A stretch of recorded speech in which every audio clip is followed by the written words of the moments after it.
በሲዳማ ክልል በደቡባዊ ሲዳማ ዞን ባለታ ጩኮ ከተማ የተፈጠረው ነገር እጅግ በጣም አሳዛኝ ልብ ሰባሪ ጉዳይ ነው። ቤተሰብ ልጆቼን አሳድጌ አስተምሬ ለቁም ነገር አበቃለሁ ብለው በብዙ ጥረት በብዙ ልፋት ውስጥ ያደረሷቸውን ልጆች ለተሻለ የትምህርት እድል ወደ ጣሊያን ሀገር ሊልኳቸው ዝግጅቶቻቸውን እየጨረሱ በነበረበት ሰዓት ያልተጠበቀ ሁኔታ ይከሰታል።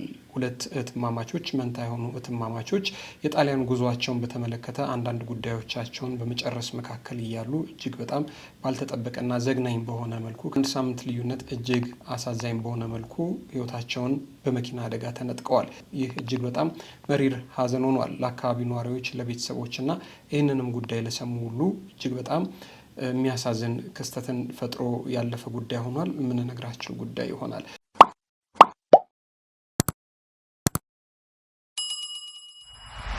በሌላ መልኩ ከወደ ዱባይ የሰማነው ደግሞ አስገራሚው ነገር በዱባይ ይኖራል የተባለ አንድ ትውልደ ኢትዮጵያዊ የሆነ ሰው ከ1 ሚሊዮን በላይ በኢትዮጵያ ሲመነዘር ከ1 ሚሊዮን ብር በላይ ሊሆን የሚችል ከ20 ሺህ በላይ ድርሃም በኪሱ ይዞ በልመና ስራ ላይ ተሰማርቶ በፖሊስ ቁጥጥር ስር መዋሉ ተሰምቷል። የሆነው ነገር ይህንንም የምንነግራቸው ጉዳይ ይሆናል።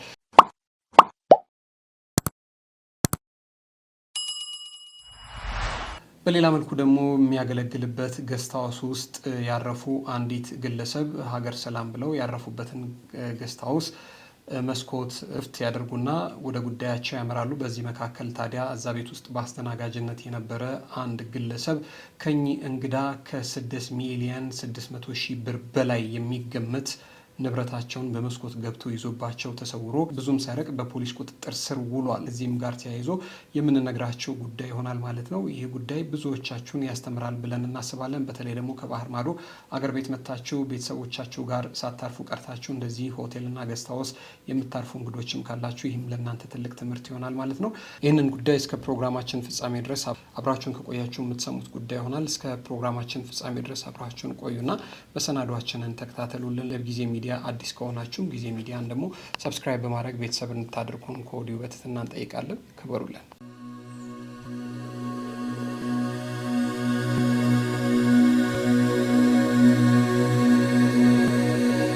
ሁሌም በአዳዲስ ነገሮች የሚታወቀው ቴምር ፕሮፐርቲስ አፍሪካ ህብረት አካባቢ አልነጃሽ መስጊድ ፊት ለፊት የንግድ ሱቆችን በ3.9 ሚሊዮን አጠቃላይ ክፍያና በ900 ሺህ ብር ቅድመ ክፍያ እየሸጥን እንገኛለን።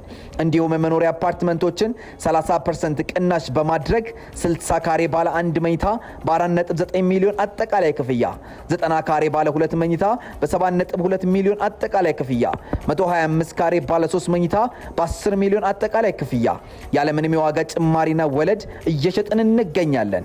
ያስተውሉ፣ ይህ ቅናሽ የሚቆየው ለጥቂት ቀናት ብቻ ነው። ፈጥነው ይደውሉልን። ተመልሰናል። የጊዜ ሚዲያ ቤተሰቦች ቀዳሚ ያደረግነው ወደ ሲዳማ አካባቢ የተሰማውን እጅግ በጣም አሳዛኝ የሆነ ክስተት በተመለከተ ነው ልነግራቸው የወደድ ነው። እንግዲህ እዚህ ምስሉ ላይ የምትመለከቷቸው እህትማማቾች መንትዮች ናቸው። ለከፍተኛ ትምህርት ወደ ጣሊያን ሀገር ቤተሰብ ጋር ለመሄድ በዝግጅት መካከል እያሉ ህይወታቸውን በመኪና አደጋ መነጠቃቸው ደግሞ አሟሟታቸው ደግሞ እጅግ በጣም የሚያስገርም ነው። በአንድ ሳምንት ልዩነት መሆኑም ደግሞ መነጋገሪያ ሆኗል። ምንድነው የተፈጠረው ነገር የሚለውን እሱ ልነግራችሁ ብለን ነው። በሲዳማ ክልል ደቡባዊ ሲዳማ ዞን አለታ ጩኮ ከተማ የተፈጠረው ነገር የብዙዎችን ቀልብ የሰበረ ዜና ሆኗል። ይህ እጅግ ባልተለመደ መልኩ የተፈጠረው አሳዛኝ ክስተት ወላጅ መሆንን በብዙ የሚፈትንና አደጋ የደረሰባቸውን ቤተሰቦች ህልውና ላይመለስ እስከ ማናጋት የሚደርስ እጅግ ከባድ መከራ ነው ሲሉ ሁኔታውን በቅርበት ሆነው ሲከታተሉ የነበሩ ወዳጆቻቸው ስለ ጉዳዩ ሲናገሩ ተደምጠዋል። እንግዲህ በሲዳማ ክልል በደቡባዊ ሲዳማ ዞን አለታ ጩኮ ከተማ ተወልደው አድገው ለቤተሰቦቻቸውና ለአካባቢያቸው ብሩህ ተስፋ የነበራቸው መንትዮቹ እህትማማቾች ሰላማዊት ጥላውንና ሳምራዊት ጥላውን እጅግ በጣም አሰቃቂ በሆነ የመኪና አደጋ በአንድ ሳምንት ልዩነት ውስጥ ህይወታቸው ማለፉ መሰማቱ ለአካባቢው ነዋሪዎች፣ ለቤተሰቦቻቸው፣ ለዘመድ አዝማዶቻቸው መቼም ከልብ የማይወጣ መሪር ሀዘን ሆኖ በልባቸው ውስጥ ቀርቷል። እነዚህ ታታሪ ወጣቶች የተሻለ ህይወትን ፍለጋ ለቤተሰቦቻቸው ኩራት ለመሆን ወደ ጣሊያን ለመጓዝ በዝግጅት ላይ የነበሩ ሲሆን የጉዟቸው የመጨረሻ ምዕራፍ ላይ ደርሰው ሳለ ነበር ድንገተኛ የመኪና አደጋ ህይወታቸውን ቀጥፏቸው ከህልማቸው እንዳስቀራቸው የተነገረው። በአለታ ጩኮ ማህበረሰብ ዘንድ በትህትናቸውና በትምህርታቸው በትጋታቸው የሚታወቁት ሰላማዊትና ሳምራዊት መምህራኖች ፈተናዎቻቸውን የሚያከብሩና ለነገ ትልቅ ራዕይ የሰነቁ እጅግ በጣም ብርቱና ጎበዝ ተማሪዎች እንደነበሩ ነው እየተነገረ የሚገኘው።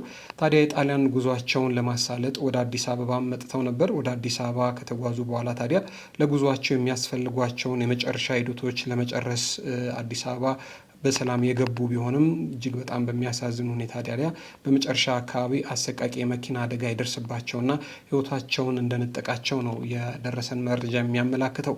እንደተወለዱት ሁሉ ህመማቸውም ሆነ ሞታቸው አልተለያየም። አንደኛዋ እህት አርፋ ሳምንቱን ሌላኛዋ መከተሏ በሁሉም ዘንድ ከባድ ሐዘን መጣሉን ነው የተሰማው። እንዲህ ያለው ጉዳይ ለቤተሰብ እጅግ በጣም ዘግናኝና አሰቃቂ አደጋ ነው። በቅርበት የሚያውቋቸው መምህራኖቻቸው ታዲያ ስለነዚህ ሁለት እህትማማቾች ሲናገሩ በትምህርታቸው ትጉህና በስነ ምግባራቸውም ለብዙዎች አርያ የነበሩ ለሀገር መፍትሄ ይሆናሉ ብለን ተስፋ ይጣልንባቸው እንቁዎች ነበሩ በማለት በከፍተኛ ሐዘን ውስጥ ሆነው ስለነዚህ እህትማማቾች ያላቸውን ሐዘን ገልጸዋል። ይህ ጉዳይ ታዲያ በአካባቢው ነዋሪዎች ዘንድ እጅግ በጣም ትልቅ ሐዘን እንደፈጠረ ነው የሰማ ነው። እንደዚህ ያለ ጉዳይ ሲከሰት ቤተሰብ እንዴት አድርጎ ቆሞ እንደሚሄድ አናውቅም። አንዳንድ ጊዜ ሞት አንዳንዴም ጭፍን ነው።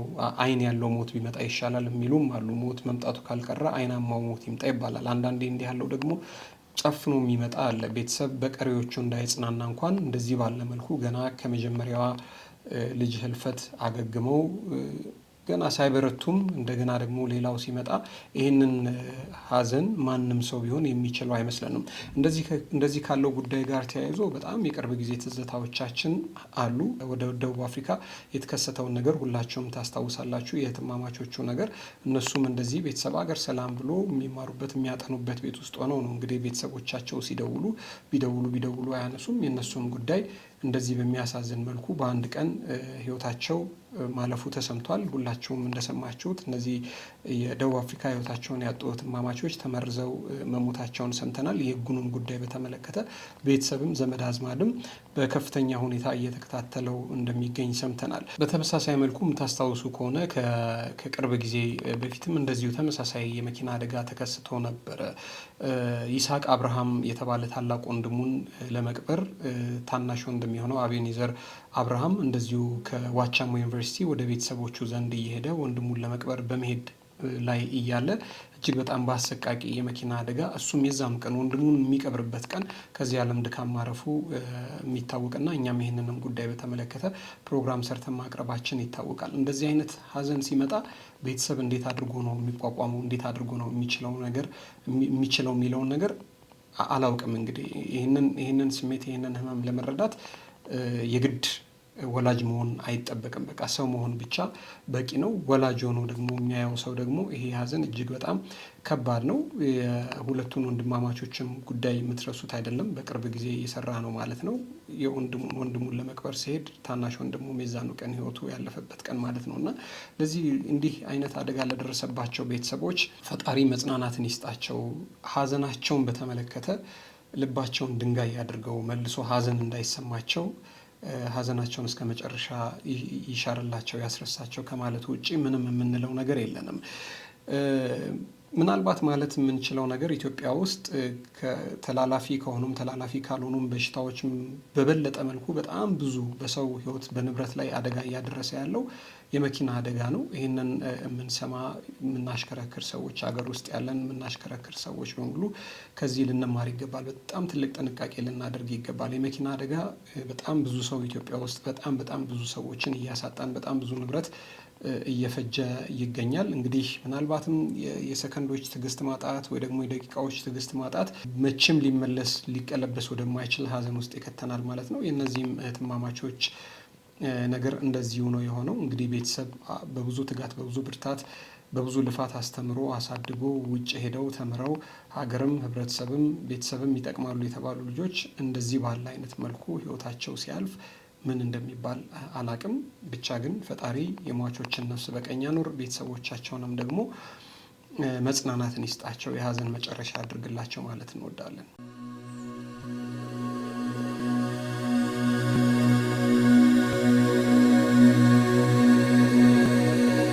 ወደ ወደ ሁለተኛው መረጃችን ስንሻገር ከወደ ዱባይ የሰማነው ነገር ነው። ትንሽ አስገራሚ ነው ጉዳዩ። እንግዲህ ምንድነው የሰማነው ጉዳይ? ዱባይ ውስጥ ይኖራል የተባለ ትውልድ ኢትዮጵያዊ እንደሆነ የተነገረለት ኢትዮጵያዊ በኪሱ ወደ 20 ሺህ የሀገሪቱን ብር ወይም ደግሞ ድርሃም በኪሱ ይዞ ወደ ኢትዮጵያ ሲመነዘር ምናልባትም ወደ 1 ሚሊዮን ብር አካባቢ ሊሆን የሚችል ብር በኪሱ ይዞ ፖሊስ መያዙ መነገሩ ነው ትንሽ አግራሞትን የጫረው።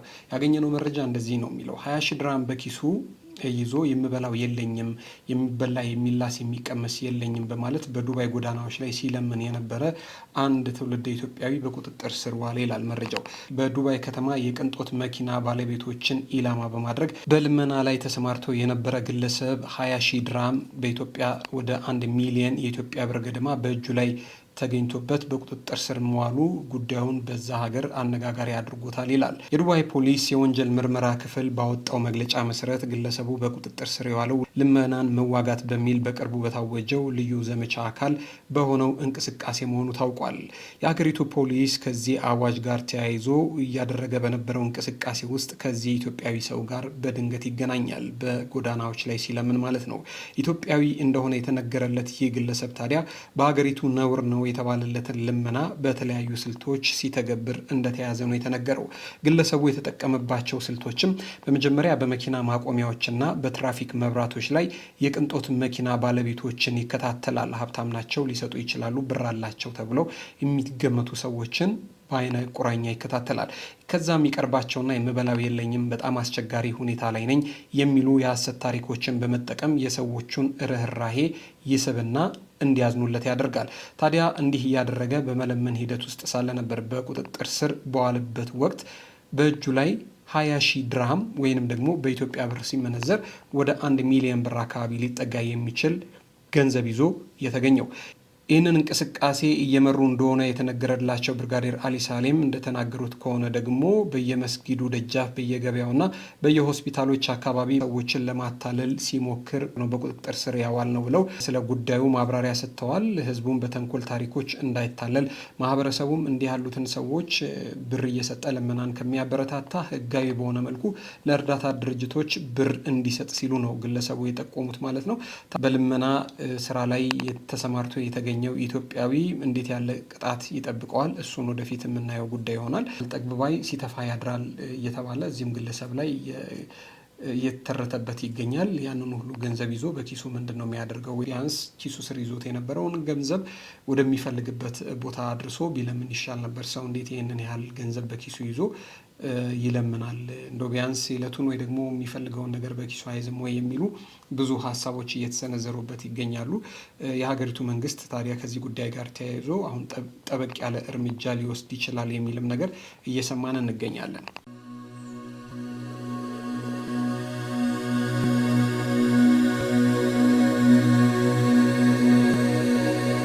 በሌላ መልኩ ደግሞ የሚያገለግልበት ገስት ሃውስ ውስጥ ያረፉ አንዲት ግለሰብ ሀገር ሰላም ብለው ያረፉበትን ገስት ሃውስ መስኮት እፍት ያደርጉና ወደ ጉዳያቸው ያመራሉ። በዚህ መካከል ታዲያ እዛ ቤት ውስጥ በአስተናጋጅነት የነበረ አንድ ግለሰብ ከኚህ እንግዳ ከ6 ሚሊዮን 600 ሺህ ብር በላይ የሚገመት ንብረታቸውን በመስኮት ገብቶ ይዞባቸው ተሰውሮ ብዙም ሳይርቅ በፖሊስ ቁጥጥር ስር ውሏል። በመስኮት በመግባት ከ6 ሚሊዮን 600 ሺህ ብር በላይ የሚገመቱ ንብረቶችን ሰርቋል ተብሎ የተጠረጠረን ግለሰብ በቁጥጥር ስር አውሎ ምርመራ መቀጠሉን የአዲስ አበባ ፖሊስ ጠቅላይ መምሪያ አስታውቋል። ጉዳዩ የተፈጸመው አዲስ አበባ ውስጥ ሲሆን የካቲት 12 ቀን 2018 ዓ.ም ነው። ጌቱ ተስፋዬ የተባለው ተጠርጣሪ የስርቆት ወንጀሉን የፈጸመው የካቲት 12 ቀን 2018 ዓ.ም በቦሌ ክፍለ ከተማ ወረዳ 3 ልዩ ቦታው ሳፋየር አዲስ አካባቢ ከሚገኝ አንድ አፓርትመንት 8ኛ ፎቅ ከምሽቱ 5 ሰዓት ገደማ ላይ መሆኑ ታውቋል።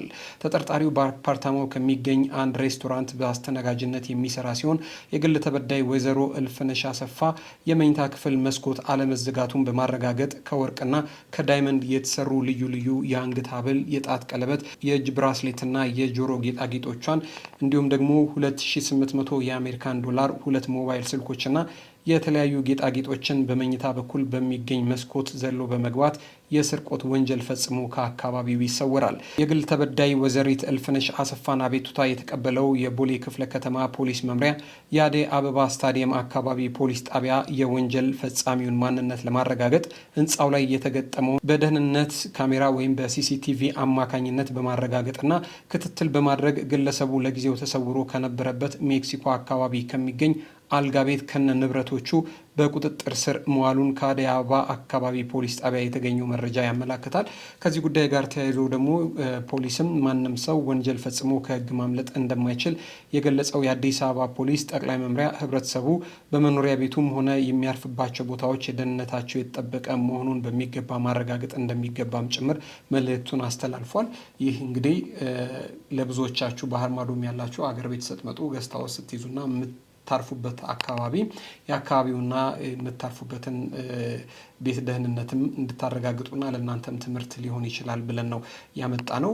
የተወደዳችሁና የተከበራችሁ የጊዜ ሚዲያ ቤተሰቦች እንግዲህ ለሰዓቱ የነበሩን አጫጭር መረጃዎች እነዚህን ይመስሉ ነበር። እስከ ፕሮግራማችን ፍጻሜ ድረስ አብራችሁን ስለነበራችሁ እጅግ በጣም ከልብ አድርገን እናመሰግናለን። ክበሩልን። አሁንም ጊዜ ሚዲያን ሼር፣ ላይክ፣ ሰብስክራይብ፣ ኮሜንት በማድረግ ቤተሰብ እንድታደርጉን በትህትና ጠየቅን። አብራችሁን ስለምትቆዩ እናመሰግናለን። ክበሩልን።